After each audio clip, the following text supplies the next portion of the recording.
Makúky Štipko je vlastne štipendijný program, ktorý umožňuje študovať na 1 rok úplne zadarmo u nás v Zuške.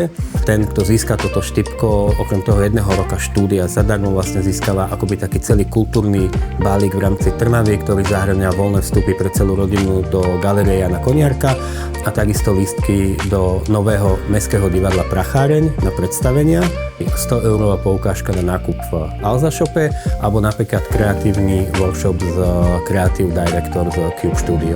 Máme 2 kategórie. Jedna kategória sú makúky drobci a potom druhá kategória je makúky coolers. Tá prvá je od 5 do 8 rokov a tá druhá je vlastne potom od tých 9 do 14. Zapojiť sa môže úplne ktokoľvek, aj mimo našej Zušky, ale aj naši študenti sa môžu už existujúci zapojiť.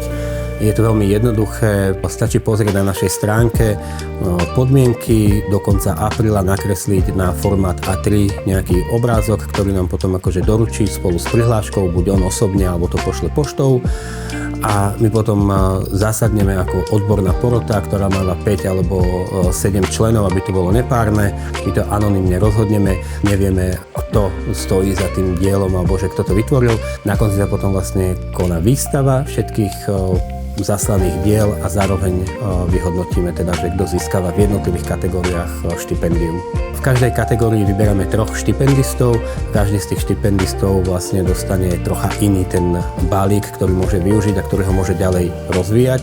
Čiže v konečnom dôsledku máme asi 6 tých štipendistov, ale už sa nám stalo, že už sme mali aj 8, ak sme sa ako porota nevedeli zhodnúť a dali sme napríklad 2 druhé miesta, čo sa nám minulý rok stalo.